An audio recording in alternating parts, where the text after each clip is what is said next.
statement, right? I just realized I forgot to plug my answers back into the numerator and write it down. I just If only you still had time.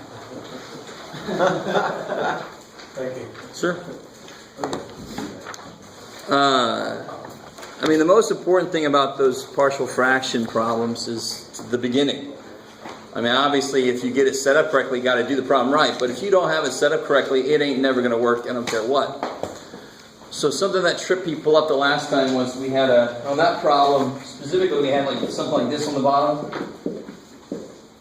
I don't know what it was. Blah, blah, blah, blah, blah. So what's the form of this going to be? And why? Ax plus b over A over X. Yeah, so this guy you got to be really careful about. This is x repeated. Oh, so you have to do 2 over. So you treat that differently than and now watch this. I really want you guys to understand. If you put ax plus b over x squared, technically that's wrong, and you're not breaking it down as far as you could. Now, but watch what happens if you do break that expression up. What's ax over x squared? A over x. There, right? So this is not really wrong, but the whole idea is to break it down as far as you can go. And if you start this way, it ain't broken down as far as you can go. You'll still end up with the right answer. At least this mistake, you're not missing an A or a B, where math would just go, well, shit, I've got nothing there to put the number I need to put there if you don't have the B there or something, right? So yeah, it's definitely going to be A over x plus B over x squared.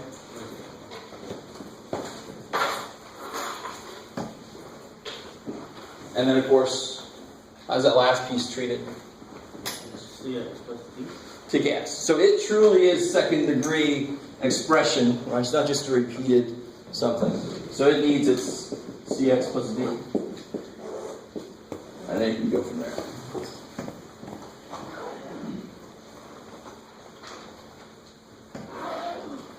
Yeah. So the only time you would use a like cx plus d or whatever is when you have an expression of sorts where you can't reduce it, but it has an exponent. Exactly. So it's irreducible. So if you look back at that handout I gave out about partial fractions, it's got at the bottom of it irreducible quadratic and irreducible whatever. Right? So so here's an irreducible quadratic, so on top would be a layer. If I had an irreducible cubic,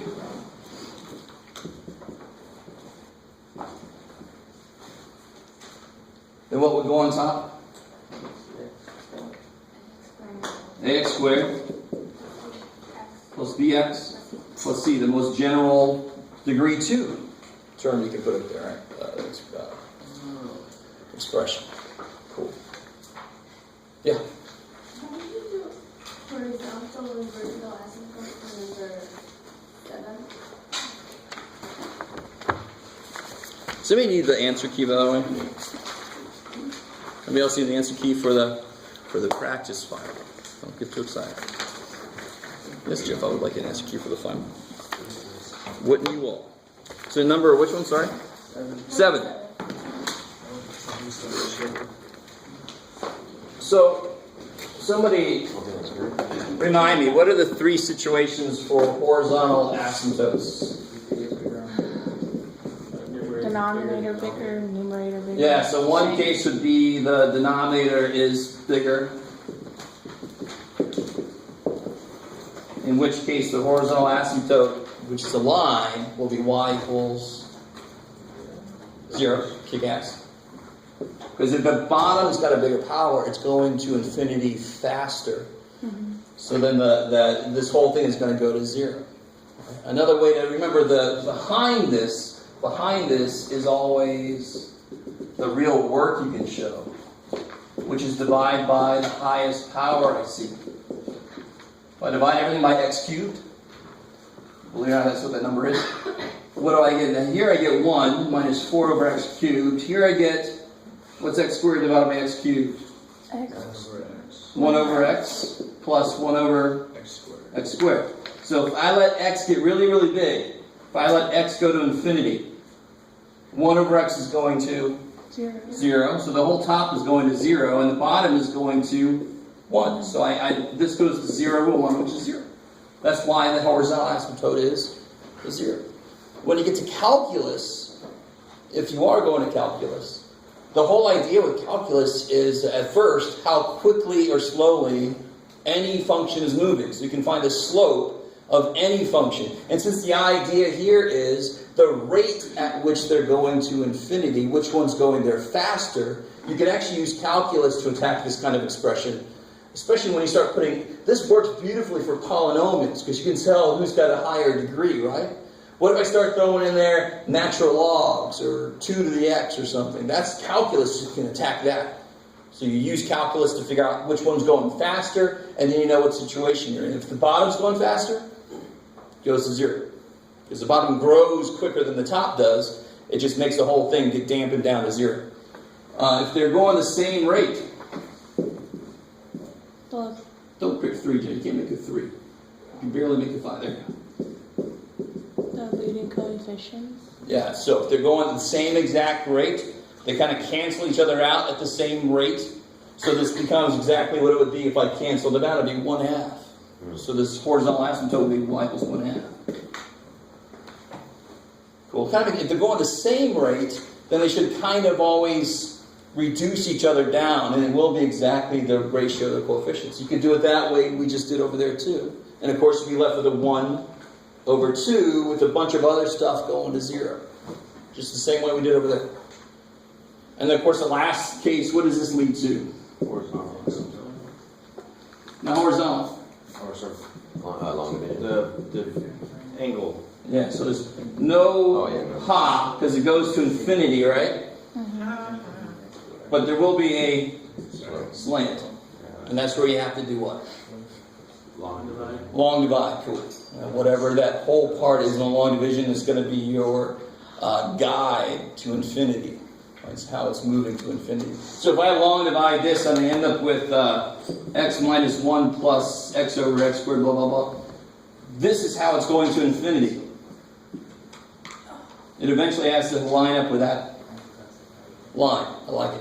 So it goes to infinity in a very prescribed way. Yeah. Can we go over rectangular, polar, and vice versa with both coordinates and expressions? Oh, yeah. Okay. Let me finish this up real quick. Remember, asked me, there's horizontal and, of course, vertical asymptotes real quick. Where do vertical asymptotes come from? Where the bottom is. Yeah, it's going to be the x values that aren't allowed. You actually just set up a wall there, right? So vertical asymptotes comes from denominator equals 0. So where x cannot go, you put a wall there so it slams up. It's a trap. Sure. There we go. I always like to see you sure. A trap. Isn't there a part where the numerator we're also putting into 0? Yeah, what is that for? That's To find the... If you set the top equal to 0, you're finding the x-intercept. The Yeah, bottom. He said I like it. Cool. And that would, of course, be a part of this whole thing. But this is just the asymptotes. Is that cool if whoever asked that question? Who asked that question? You. Is that cool? Okay. All right. All right. So then I have a question about polar and rectangular. Yeah, polar and rectangular both like coordinates and expressions, like how to get each. Oh, yeah. It'd be basically number 13. Yeah. So we did that one last time, but I mean, if I have points, just remind me real quick, r squared is X squared plus Y squared. x squared plus y squared.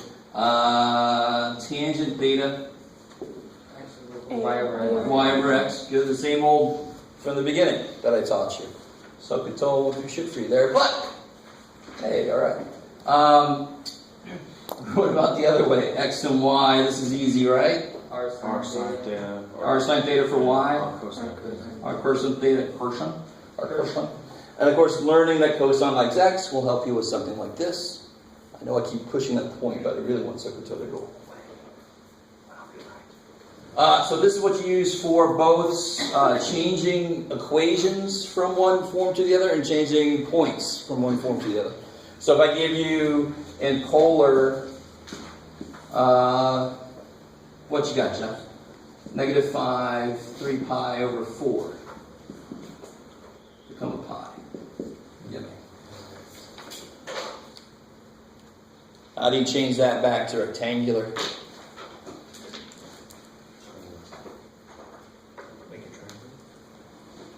triangle. You can go straight up. So what is this? What letter is this? R. What letter is this?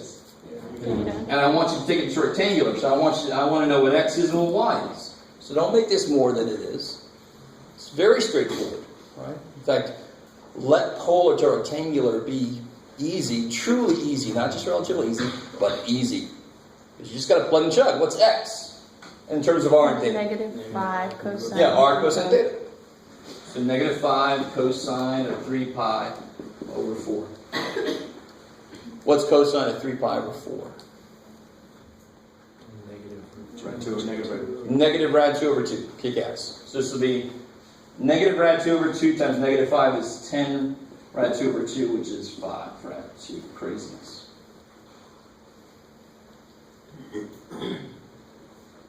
Alright, and then y would just be -5 sine. And sine of 3 pi over 4, of course, is positive, so it's just going to be the same thing except negative, because it doesn't have a negative to kill that negative. Is that cool? So please, dear God, let that be. If I give you r and theta, and I want to know x and y are, those are the easy ones. These are the ones we've known since the beginning of chapter 5, right? We've known those. Yeah. And real quick, if I ask you the other way, if I give you a rectangular, and I want you to go, if I give you something like -2, 3, what's sort of going to suck about that? -2. If you try to figure out the angle, because I want you to take this to r theta, right? Yeah. So if you got to figure out the You angle, just gotta pay attention. Well, yeah, you gotta make sure the quadrant. you got to make sure the quadrant is right. But this one's specifically. This one specifically is difficult because it's not an angle you're going to know, right? Yeah. So how do I figure out the angle? What do I set up? Tangent. Tangent the angle. I like it.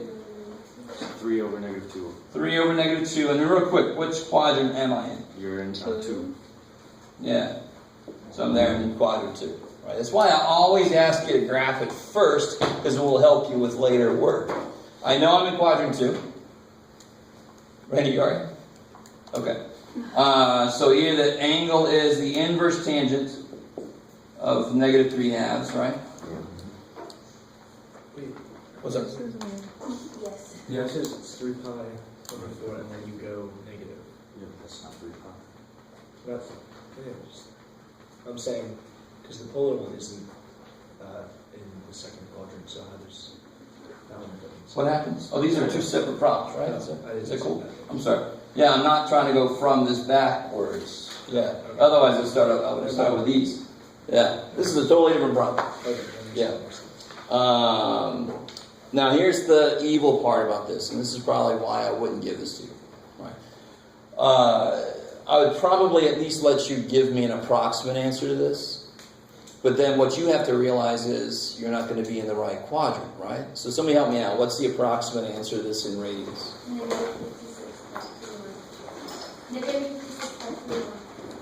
Oh, radian? Yeah. -0.98. -0.98? Sure. So, of course, that's in which quadrant? First.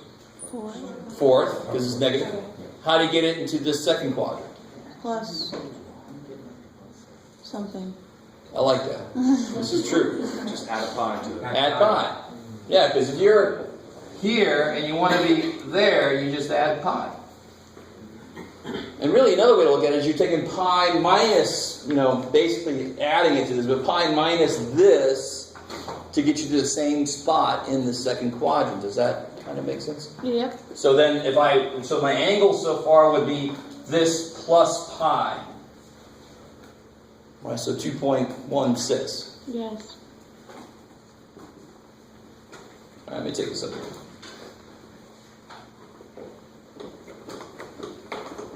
So far we got the angle is 2.16 rad, getting us into the right quadrant, and then how to figure out the R. X squared plus y Yeah, squared. exactly. Let that part be definitely easy. So it'd be 4 plus 9 rad 13. Is that cool? Yep. Okay, so then my point would be rad 13, comma 2.16. If you didn't want to round here, you'd have to take that plus pi and have that expression in there. Then you wouldn't be rounding at all. You wouldn't have any error.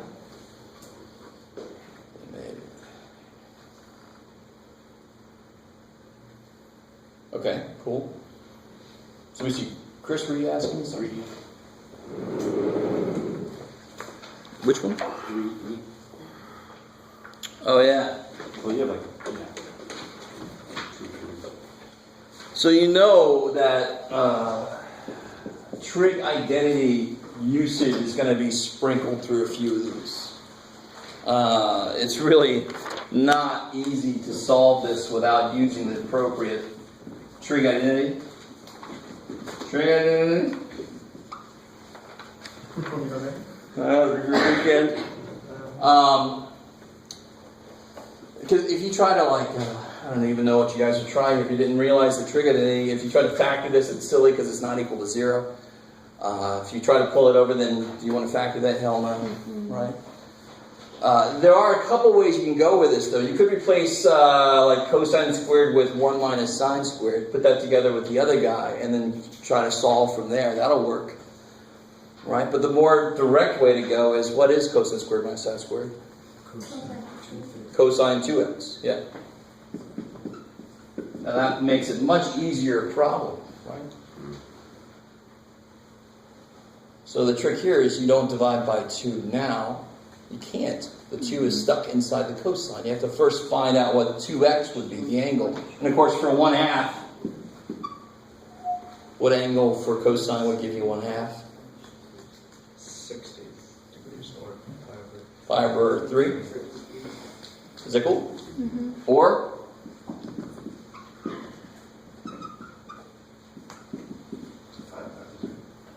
Yeah, because it's cosine, I want it to be positive. So it's got to be on that side. So first quadrant or the fourth quadrant. I like it.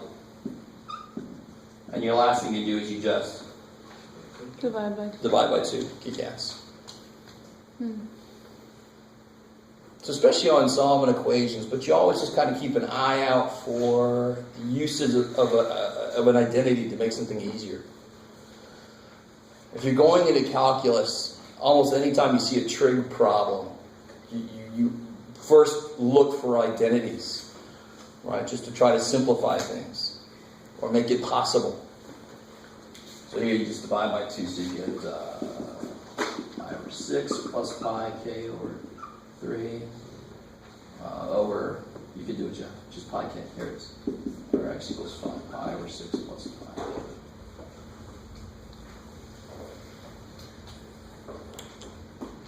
Cool.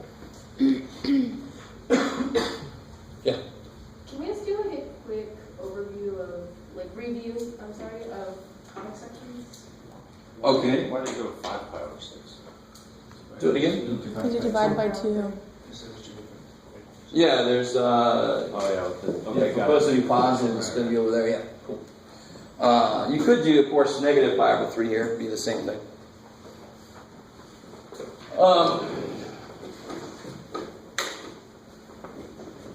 So the big thing with conic sections, of course, is just identifying which conic section you're working with. If you misidentify it, you're going to screw yourself over. So you know what I'm probably going to do. What I actually already have done. But what I'm probably going to do is give you something that's not in the right form. Then you just have to put it in the right form in the first place.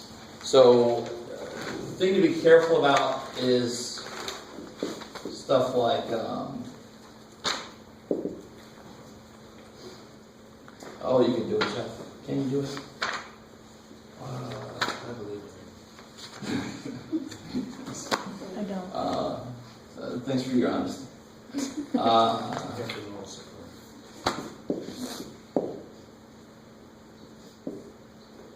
Let's make that plus. No, let's make one of these a y. There we go.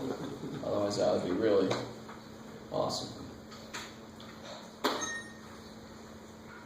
So, of course, what? Minus square y. Hyperbole. Yeah, it's going to be a hyperbole because you got to subtract this guy. And then, of course, Divide by you use 36. divide by 36.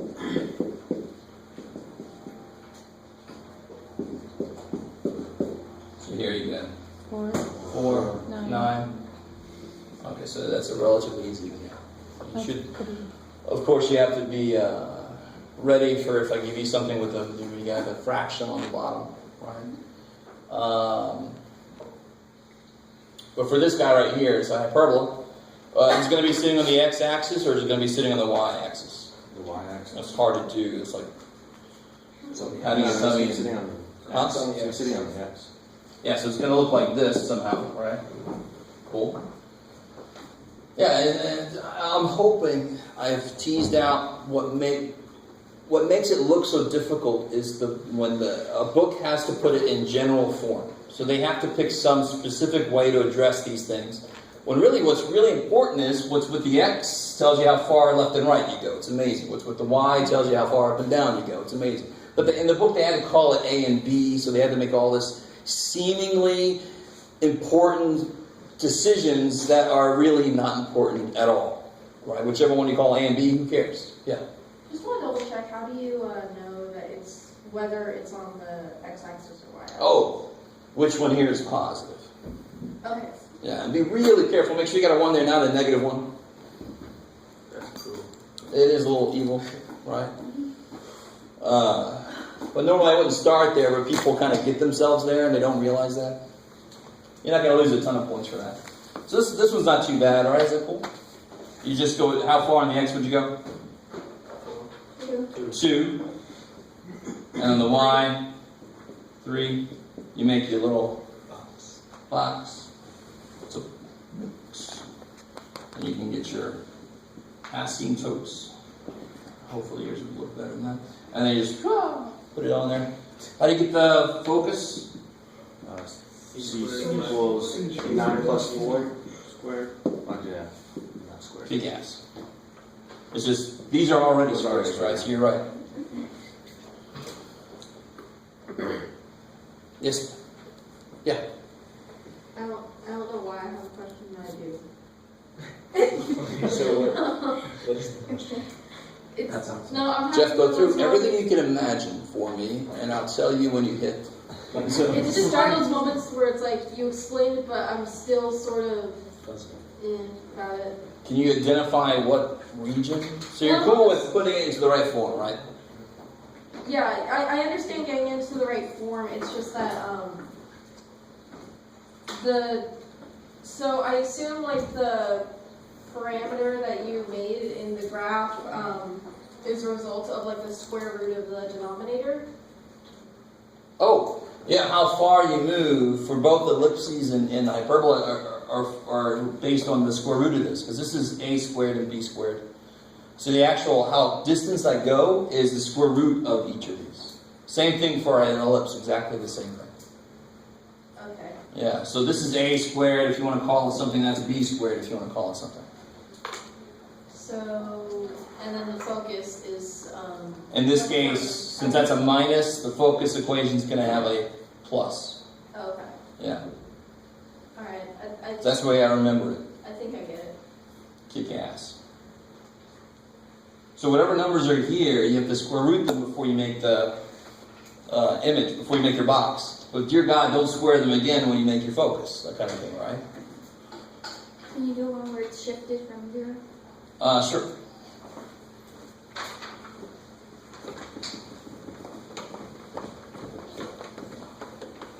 So if I had, let's see. Maybe dying. Poor little dude.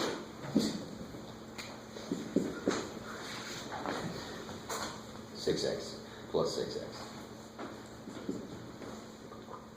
Sure, why not?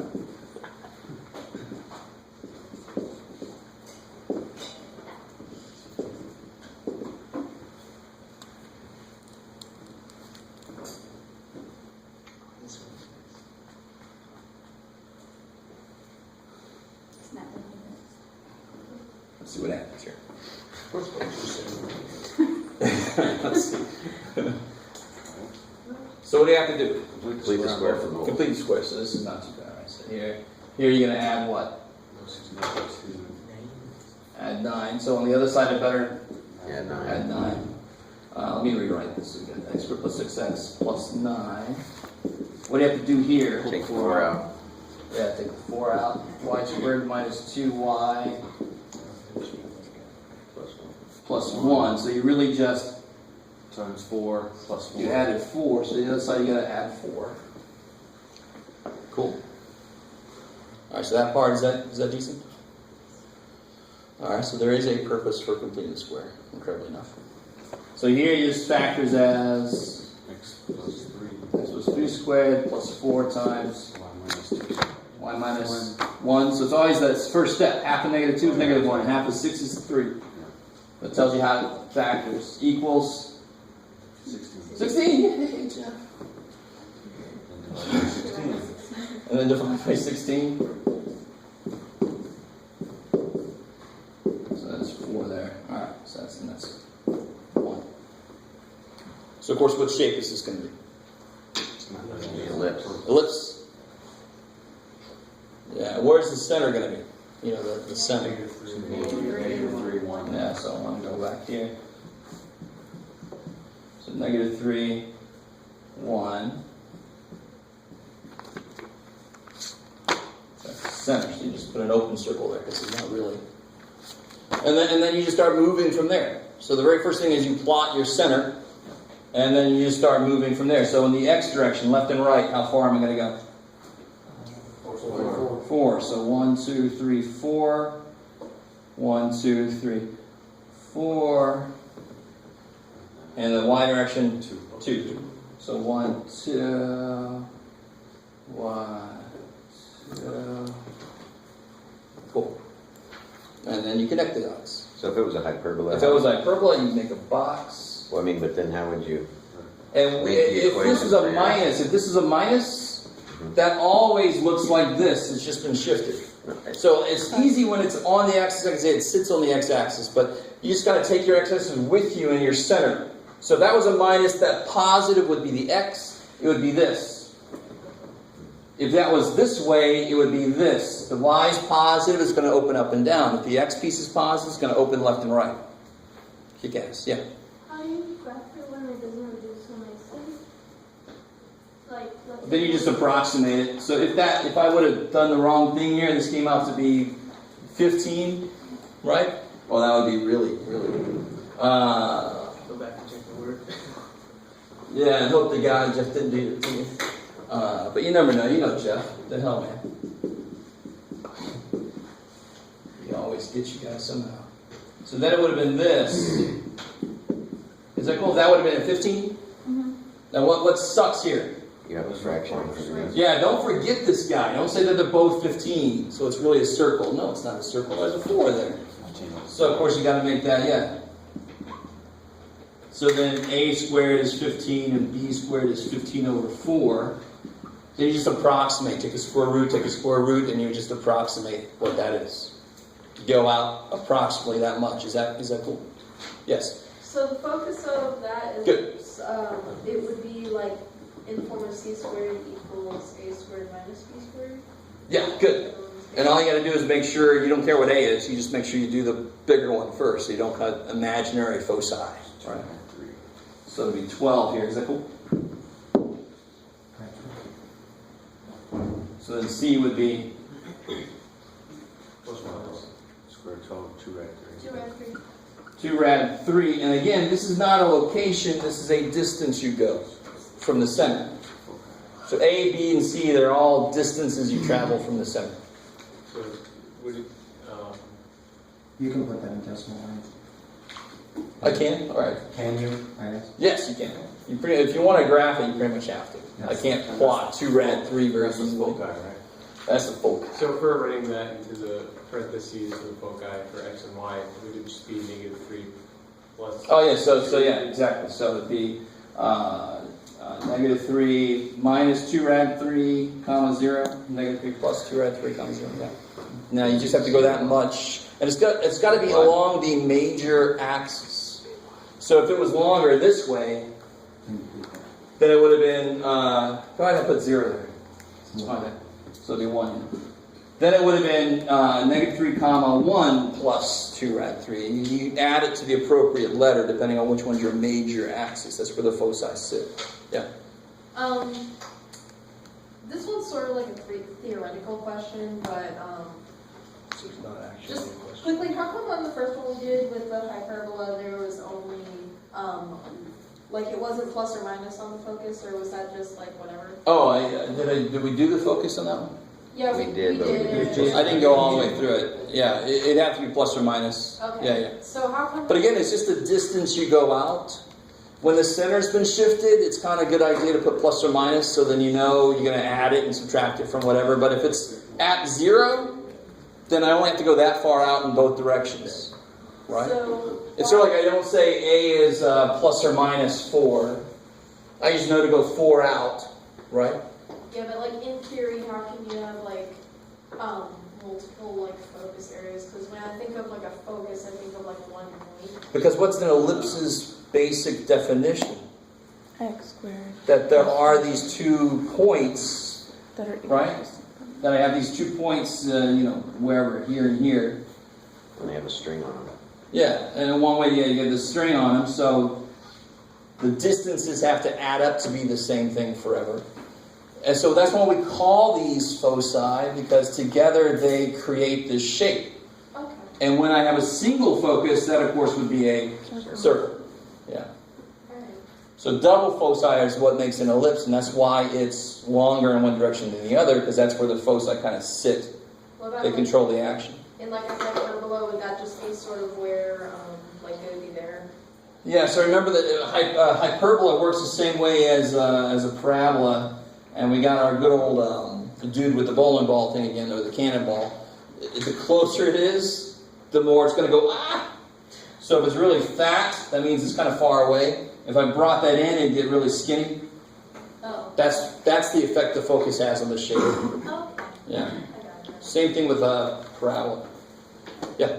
Can you do if that was a hyperbola, finding the asymptotes? Oh, okay, so if this was a hyperbola, oops. So you don't have to make another hyperbola. So then there's the asymptote. Now find the actual equations of these guys. All you got to do is, what's the slope going to be? Well, it's how much am I going up and how much am I going over? It's 1/2. Yeah, so I know the slope is 1/2 up 2. Well, let's see. Yeah, up 2 over 4, right? Yep. Is that cool so far? Yeah. Which is awesome. This is all about how much you move up and down. It's all about how much you move left and right. So that's why the slope is always the y due square root over the x due square root. Always. That kind of kicks ass if you let it.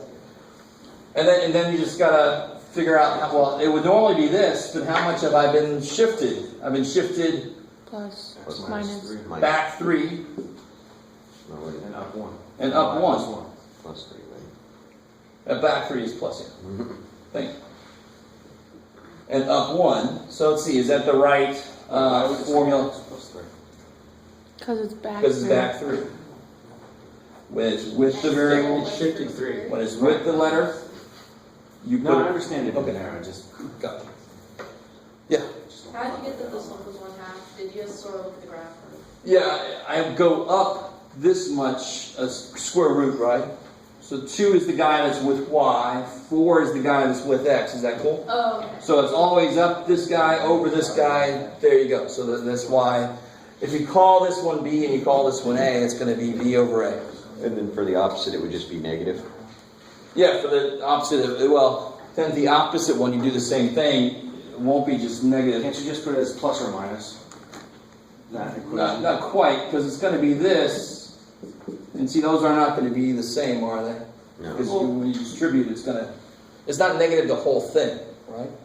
So plus or minus here, I guess, yeah. Yeah, Okay. for the asymptote equation. On the test, you want us to actually take the 1/2 all the way through, yeah? Yeah, that would be best. Yeah. Y equals. Bring that through. Yeah, I like it.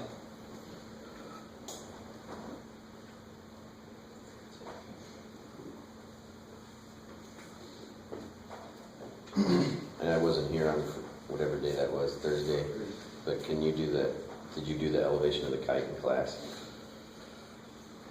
Maybe. Huh? Did we? No, he just briefly talked about it in right angle. Okay. So what's up with that one? Nothing, I was just curious if you did. Okay. Can you go over that one again? Okay. There you go, I asked. Maybe not, Jeff. Maybe do it. Maybe not. Did you do half of the job? So the angle of elevation of a kite. So here's the kite. Wow. No, some kites. Charlie Brown's down here.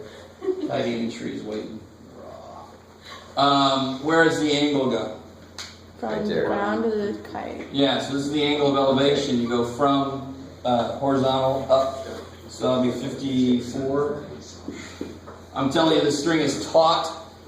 This would be a really neat question if that wasn't taut.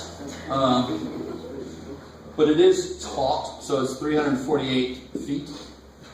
The string out and taut. I like that. So if it wasn't taught, how would you do it? Well, if it wasn't taught, you did. Calculus. That's above our. And that hasn't been taught. You got the.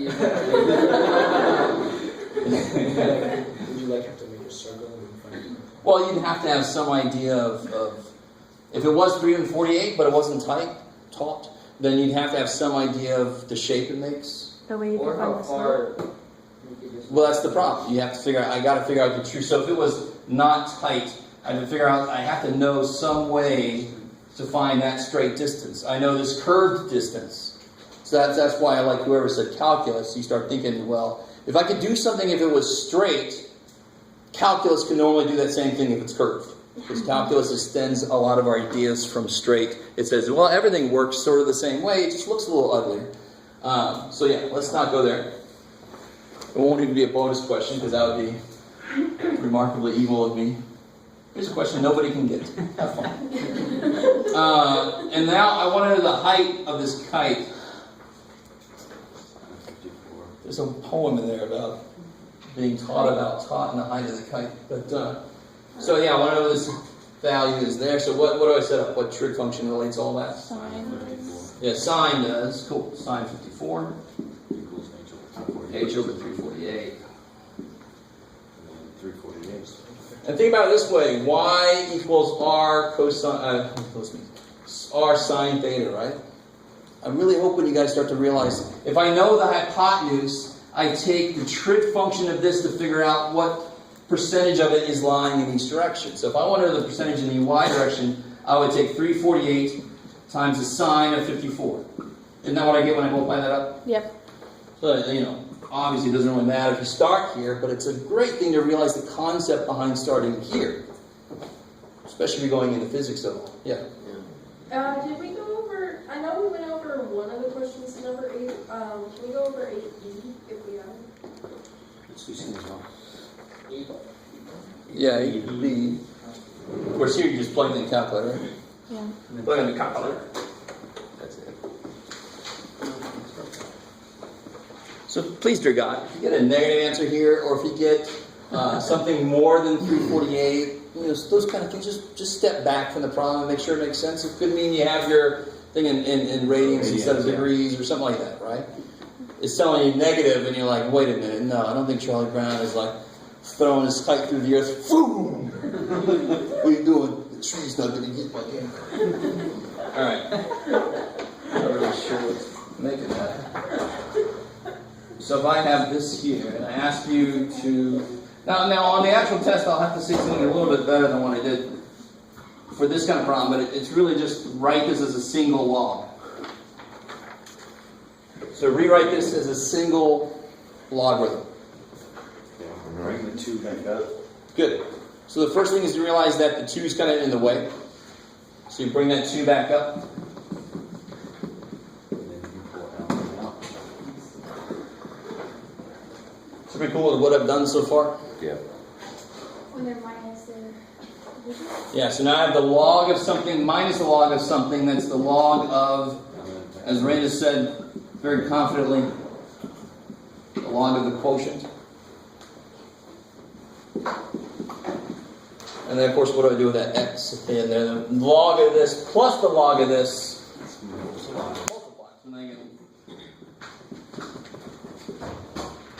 bottom I could factor. And then I can simplify the inside of it. I like doing that kind of stuff where I give you a string of logs and it ends up at the end you can reduce the inside. So you can kill one of these x minus 1s. Wait, what happened to the log? Yeah. Okay. Because it'll be this times this. Yeah. So it just goes on top. So really anything with a minus in front is going to end up on the bottom. And another way to look at that, a way you can always rewrite these is that's the same thing. Right? That -1 can go up as a power. Is that cool? You guys see that? If you don't like that, don't do it that way. Screw it. If that makes sense, it actually kind of kicks ass. So anything with a minus is on the bottom, anything with a plus is on the top. Like, because the big mistake people make on this problem is they'll do these first, and they'll rewrite that as minus natural log of x times x squared minus 1. And of course, why do they do that? That's completely wrong. But why do people do that? Because it's a plus. And they go, oh, I did multiply, but this is a minus. It should really be on the bottom, right? I don't care what order you do things in, that should be on the bottom. So I'm sorry, who did I cut off? We do C in that same list. So remind me, what's 11 to the log base 11 of anything? Anything. And in this case, it'll be Yep. W, right? So if you can have the base attack its associated log, as long as there's nothing in the way. So of course, on this problem, there's something in the way. 2. The stupid 2. Yeah, you bring the 2 back out of the way. That goes x squared. Now it's x squared. Yeah. Ooh, yeah. We do 11. Proof. Sure, man.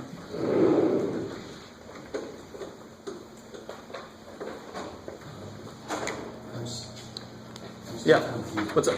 I'm still confused with big B. Okay, got it. What's it? So the first thing we did was we brought that 2 up. Sort of for the same reason we brought that 2 up here. Okay. Because I don't have any properties that tell me about, base 7 to twice a log. I don't have any property about twice a log minus. I have properties about log minus log, So that 2's in the way, we get it out of the way. I changed this later, but that's that there. So that would be, when I subtract logs, I divide the arguments. And when I add logs, I multiply the arguments.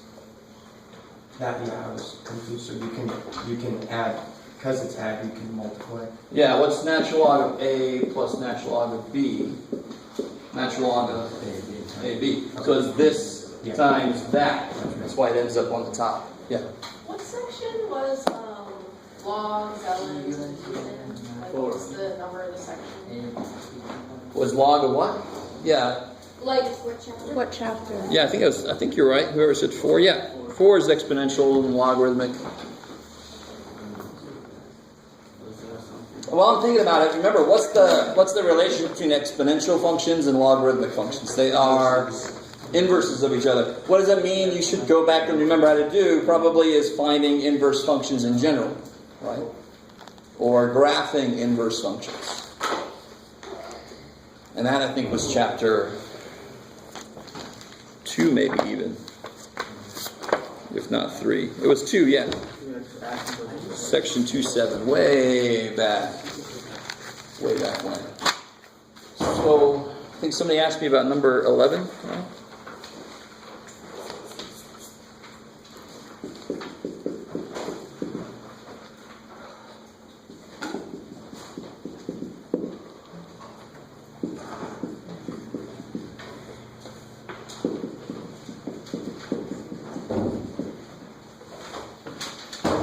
So one big thing about this problem is this little phrase right there.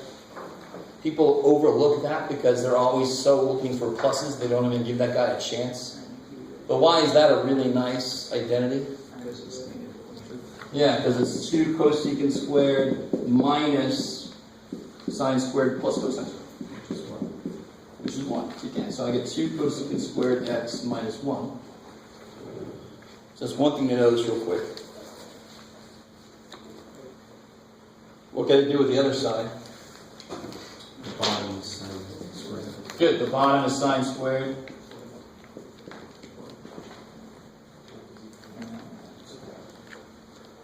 Which I could then do what with?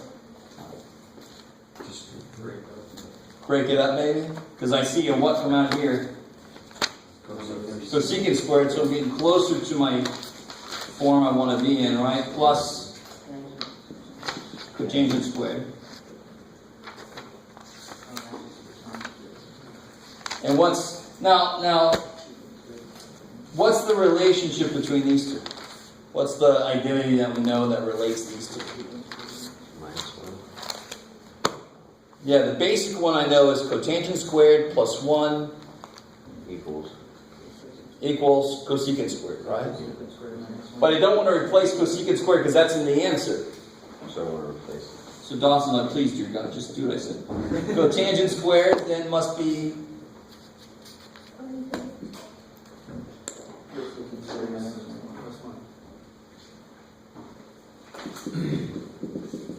gas, and then of course that's there. Yeah. I thought you said to be safe to not mess, if you're doing one side, just work on No. I totally said very often you want to do both sides, but you can't do something to both sides. Yeah. But sometimes you gotta work with both sides, or it just makes it easier.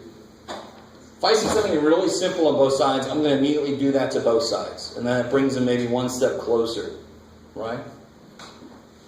So you can work with one side all the way and make it look like that. You can work with the other side all the way and make it look like that, or you work with both of them for a little while and make them match somewhere.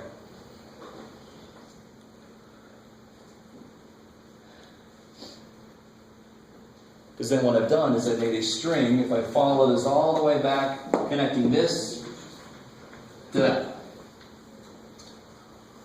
So as long as I meet somewhere, I'm good. Yeah.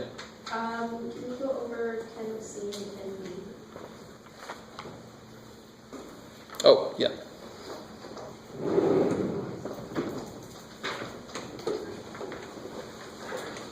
This skill is a remarkably important skill in a lot of the maths that come after this. Like 10C is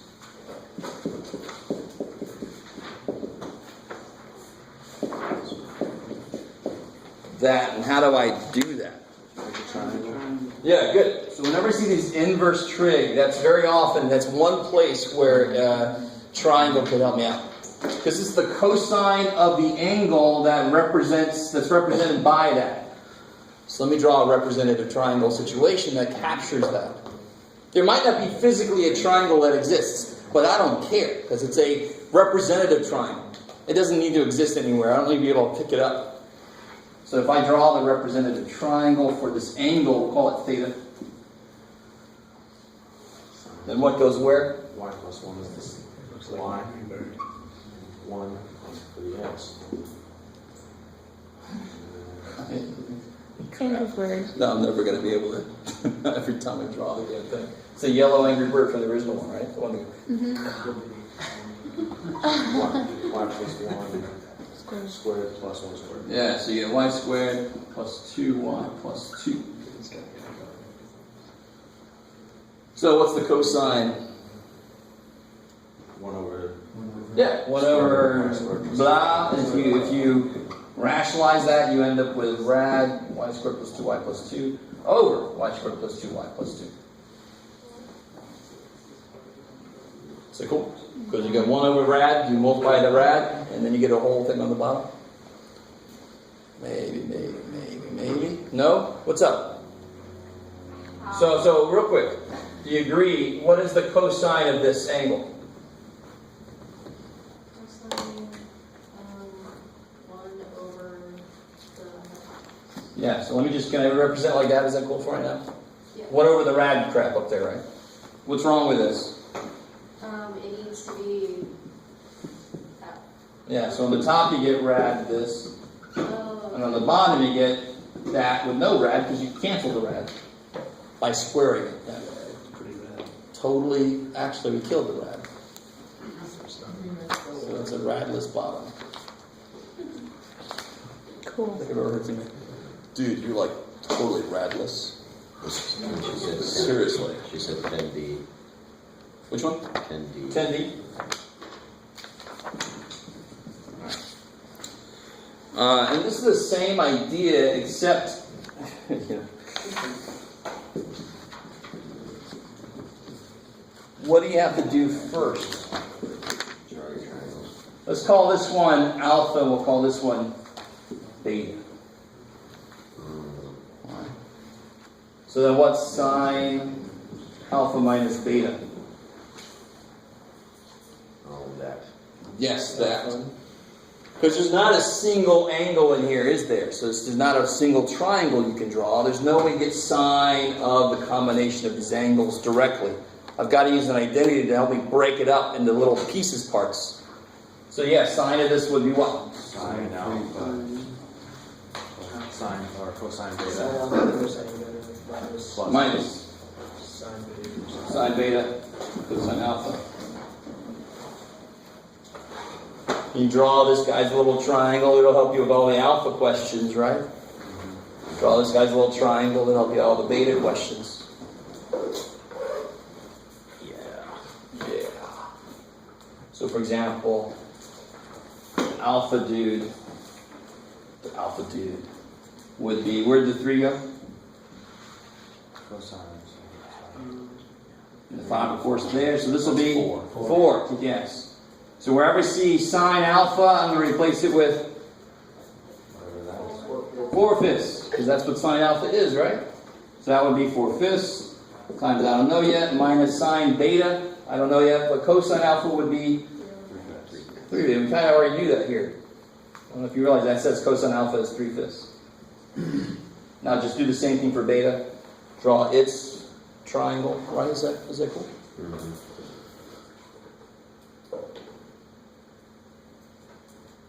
But again, I use the identity to get rid of the minus inside. Now sine can directly attack that angle, cosine can directly attack the angle, and so forth. It can't distribute. Please, dear God, don't do that. I will cry. Actual tears. All right, this is not distributive because it's not sine times this. This is sine of this. Right, so you can't distribute the sin. The other triangle would be 1 over. You draw it, right? Yeah, so this one, cosecant is related to. Cosecant is related to. It's 1 over sine. Good. Or 1 So over sine, so it's 4. I can, if you wanted to, you can make this inverse sine of 1/4. Those are the same things. Yep. So then 1 would be the y side, 4 would be the hypotenuse, and this would be square root of So that's why minus Yeah. 1. 15 kgas. And now you know what cosine beta is and what sine beta is.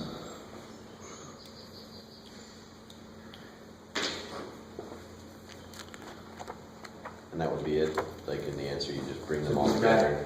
Yep. You know, and of course it's been done for you here. Just trying to remember how much I showed you. Well, yeah, I called mine theta and alpha. Just because beta, you know, is second fiddle, so screw it.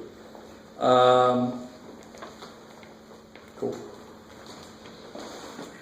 You got to keep it straight which triangle look at when, for which piece. That's the only thing I think that would trip you up there. And you got to remember those identities. I'm hoping the idea, sine is the nice guy, right? Yeah. Sine's the guy, we can both go, and we'll keep the minus, and cosine's the asshole, me first, and screw your minus, and, you know, it changes the sign. Yeah. So number 18 is something we will have to do for the final. Yeah, so we've done problems where I give you x of t, y of t, you got to make a t, x, y table, right, for parametric. Can we do one of those real quick? Sure. Do you have a specific one in mind? Not really. Okay. Whatever tiny emails is. Not really. Give it to me. She's picking a very good question. Let's see. Right now, it's still the same time. So 1:45. No, I did. I think this is one from. You have to email that. Sure, why not? I'm done.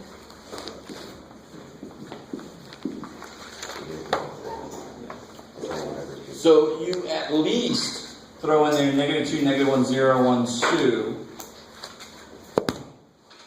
And if you graph that and you have some ambiguity, like it's 0, so we know it's not flat between 2 points, you have to go back and plug something in between those, right? You've seen that before. I at least put these in. And then I just start throwing stuff in there. So I'm going to put -2 in, I get 4 minus 1, I get 3 for x. Here I get -8 minus -2, so I get -6. And so forth. Don't allow this kind of problem to be difficult. When you go to graph, you're just going to do that and then plot those points. And finding those points are easy. You're just plugging values in for t. Yeah. If it was a polar one we were doing, would you try to trick us? You mean if I put some trig functions in there? Exactly. Like if you did, like, it had to be from 0 to pi. Would you say it was actually like a polar one, but you put it in that still? Would you be trying to trick us? No. I could totally have a problem where I say x is sine t. Okay. Right. You would already That is not really polar. Does that make sense? So you gotta plug in. It's just trig functions and parametric You stuff. just, but you wouldn't honestly know because it's same sign when you put in like 5 or 6 into the. Yeah. So if I said 0 less than t less than or equal to 2 pi, So then you have to. So maybe this is 1 minus cosine t or something weird. Then you plug in your major, you plug in your 0, your pi over 6, your pi over 4. Over 3. Yeah. It's a lot more plugging. Lot more. Is it possible to have a true polar parametric equation? Like theta equals t and r equals something. Oh, and plotted like in a polar, on a polar coordinate system, right? Yeah, totally. Gets a little strange. I mean, this idea is extendable, totally. So like you'd have an r equal to something with t and a theta equal to something with t. Yeah. And that really opens the door to really freaky looking stuff. Can you do removing the t variable part of it? Yeah, this one is an evil one for that question, sort of. It's not nearly as evil as I thought at first glance. We can make it do it. t squared minus 1 and t squared minus 1. Yeah, if you take a t out, you get a t squared minus 1 there, don't you? And that's x. That's the only problem then is your t. So it's x times t. It'd be like plus or minus rad x plus 1. This gets a little bit ambiguous. We can't have to solve for t. Oh, Yeah.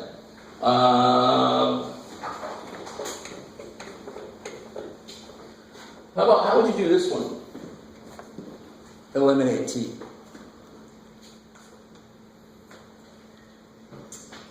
Down with tea. I like tea, I like coffee. So if, it's actually not true, I'm a Georgia boy, I gotta like tea. So remember, if I can reduce it to sine and cosine, if I can solve one of them for sine and one of them for cosine, you use the identity. Sine squared plus cosine squared is 1. Yeah, that's the easy way to do this. You could actually, okay, say t is the inverse sine of x. This one wants cosine of t. So how would I get that? Draw a little triangle. 1 minus 1. X. If t is inverse sine of x, this will be t, this will be 1. You guys kind of with me?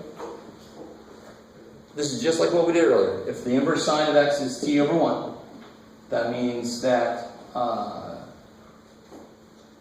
doing this the right way around? No, screwed myself over, I think. Let's do it from here. If x is sine of t, there we go, Jeff. That's the angle. If x is sine of t, then where's x? X is on y. Yeah. Y. So then this would be square root of. 1 minus x. So then what's the cosine of t? It's 1 minus x Square squared. root. Square root. Yeah, square root of 1 minus x squared over 1, right? Mm-hmm. There you go, that's there. Now really there's a plus and minus there that we normally don't worry about with trig, because we normally bring the negative or the positive in knowing what quadrant we're in, right? So, but there's always a plus or minus there in reality, and when you're doing these functions, you actually have to have it there. But what I'm going to do is I would just square both sides anyway to kill all this weirdness here. Just square both sides. So I get y minus 1 squared equals 1 minus x squared. I get a nice, what is that? Circle that's been shifted Left one. Or up, sorry, down. up 1. Down. It's one of those. We try all Somewhere, it's just weird. Yeah, it's 25 chance. Yeah. Oh, no, I didn't have a question. You're good? Yeah.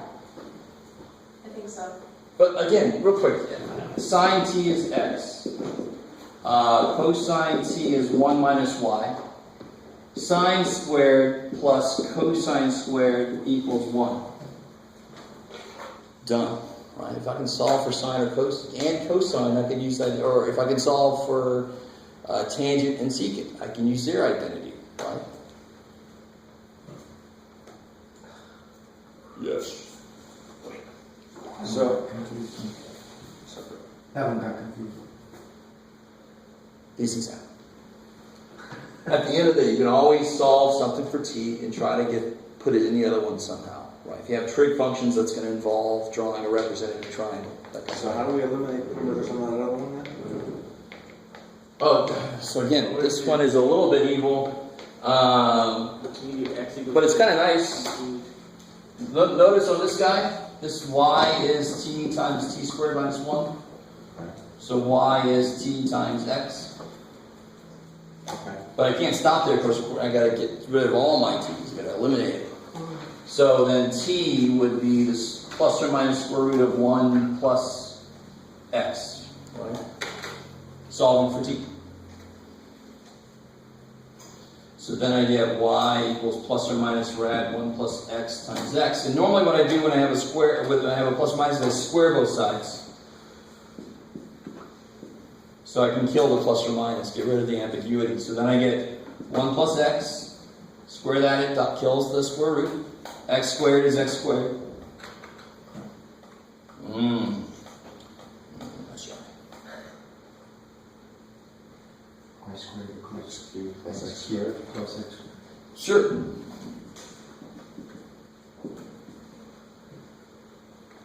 You don't, now please, dear God, parametric equations, the whole idea would not have to exist if I could take every one of them and get it into a nice y equals form. Why would we need parametric equations then? Parametric equations exist so I can define weird-ass shapes that I couldn't capture here. Can you solve this for y not nicely? But this is a relatively easy one. I could certainly have parametrics that have y there, and can you solve for y? Hell no. But it still makes a shape. You can still plug in points. Yeah. Do we need to know this for the test? Or is this just... Totally. Pre-game. Yeah. How to solve how to kill t. This is a rather difficult example. It's not exactly obvious how to do it on this problem. The number 4 is solved 2 ways. The first one by hand. Is that just that you FOIL it out? Yeah, exactly. You write it 3 times. Okay. Just Yeah. Yep.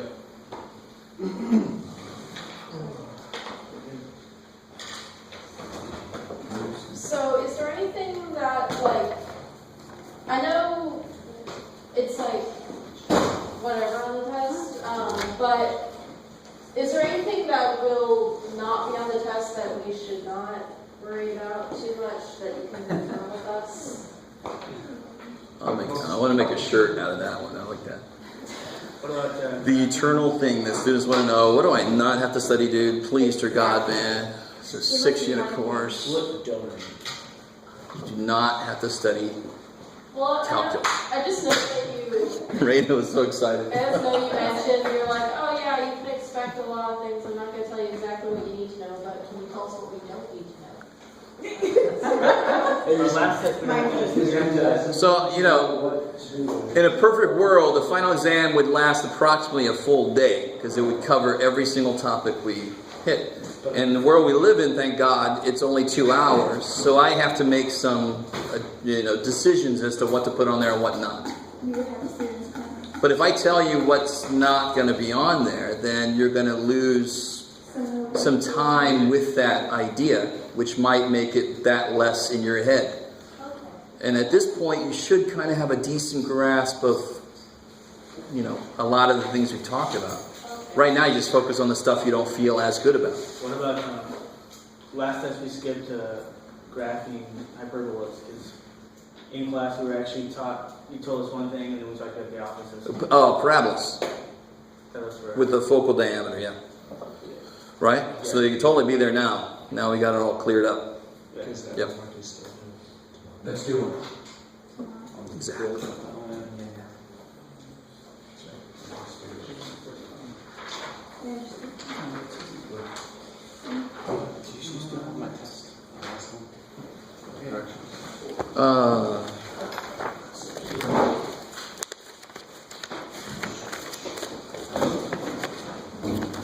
Yeah, what if we have we're road using matrix and we end up getting numbers other than 1 instead of column? What if throws me off? I always get lost and check all numbers. Say it one more time, sir. When I get numbers other than 1 in the center column,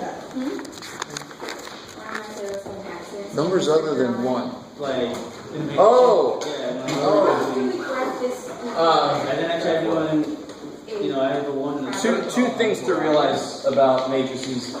The first thing is the one I told you, like if you had 8 and 7, you can just subtract those and make it work. Right. And you can actually do that with almost any two numbers, but it gets gross when it's like 26 and 21 or something, when you gotta multiply them both up. Kind of with me? But remember, if you get this guy done, I did suggest that you do this guy, and then you do this guy, and then you do this guy, right? Yeah. But you can certainly do him if there's a 1 somewhere there. You can do this one first, and then that one, and then this last. Does that make sense? Yes, but I've done it before, but then it messes up my zeros elsewhere. No, it can't. Okay. If you got this column completely done, it does not matter which column you do next. Okay. It will never screw with the 0. You just don't want to add row 1 to one of these, do you? Okay, then. If there's a 1 there, that's not going to help you. Because you can't use that row to kill these, because then you lose your 0, right? Mm-hmm. Yeah, so you just got to be careful. It's here you want to get a 1 somewhere here. A 1 there doesn't really help you. Because then you would lose your 0s. I agree with you. Cool. So if one of those two things gets you a 1 easily, you do one of those two things, and I'm going to make sure that one of those two things actually will happen. Right? And the first thing you do, now if you don't do this, I can't guarantee you anything. If I have a matrix and there's a 1 down there, the first thing we're going to do is switch that. Yeah. Because it's already 1. But if you make a 1 a different way, anything can happen. I can't guarantee you anything. I can only control it so much, right? If you do something other than what I allow for, I don't know what's going to end up in numbers. Then you have to kind of, you're going to be in this case or that case, or, even some third case you've got to deal with. Yeah. I don't know what to tell you. And the really nice thing is if you can handle the big-ass numbers, if you multiply this row by 9 and this row by -7, you're going to get a 0 here, and then whatever number's there is going to divide into that number. I mean, you're going to get a 1 here. You're going to have these big-ass numbers possibly on the other row, but who cares, right? Big-ass numbers don't bother us. Shouldn't.